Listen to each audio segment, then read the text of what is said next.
With the 9th pick in the 1997 NBA Draft, the Toronto Raptors select Tracy McGrady.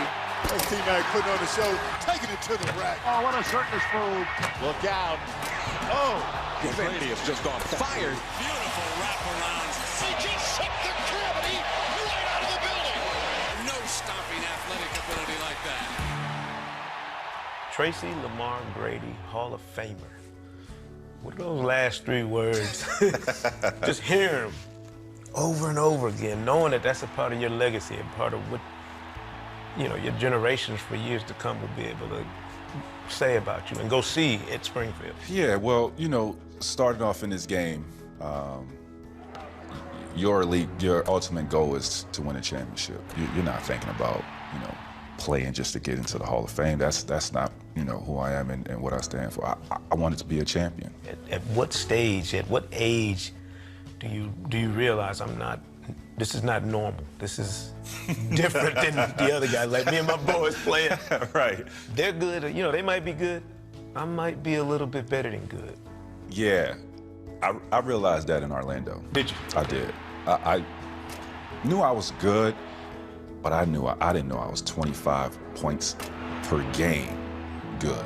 You look back at that footage even before Orlando, coming straight out of high school, going to Toronto.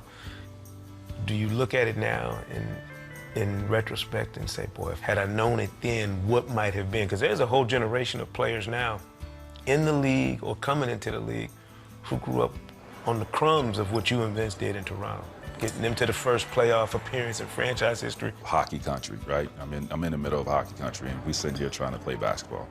On top of that, you know, we're in the Sky Dome, and you know, that's where the Blue Jays play. It's huge, right? So, man, we got Vince Carter. Things completely changed. We moved into a new arena, and I think the development of myself, bringing in somebody like Vince with the electrifying highlights every single night, I think the city started to catch on and realize that, you know, this is a game that, you know, we should really pay attention to. We got two young stars here, and you know, we inspired a lot of kids around Toronto or just around Canada. He takes it! Oh, not that one, Mr. McGrady. What was that like from a pressure perspective, being so close to where you were from? You know, I was looking forward to being there alongside with Grant Hill. I mean, I love watching G Hill when he was in Detroit. So I'm like, man, now this is my teammate, right? And G Hill is not available to play. You know, he's obviously out with his ankle injury, and, you know, it's on me. They hand me the keys, 21-year-old. I think where the pressure comes in is the leadership. That's where, you know, the pressure comes in, because I'm the best player on this team, and I got to lead guys that are older than I am. You know, and as far as basketball, being on the court, that was the easy part. But how do I lead? I don't have the capabilities of leading. Blockbuster 7-player deal, you end up in Houston. And I tell people all the time, when you look at a guy's career, you can kind of chart it when the light goes off.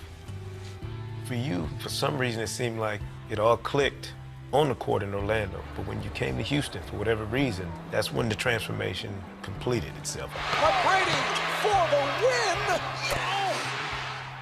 Actually, I struggled a little bit, you know, my first year there, because I'm coming off leading the league 2 consecutive years.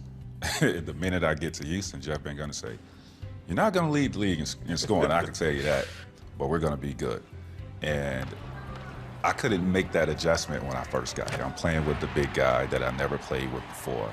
But yeah, I matured a lot, man, when I was in Houston as a player, as a person, and Jeff had a lot to do with that. Obviously, we didn't have the success that we wanted, and that was disappointing.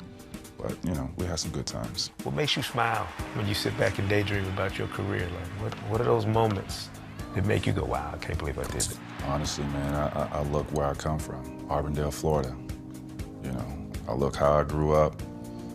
I look at it that, you know, I came up out of these conditions and made a name for myself nationwide, worldwide. And I played against the best of the best. And I was one of those considered as the best at the time. I'm in the hall now, and I played in the NBA for 15 years against the greatest players to play. Come on, man.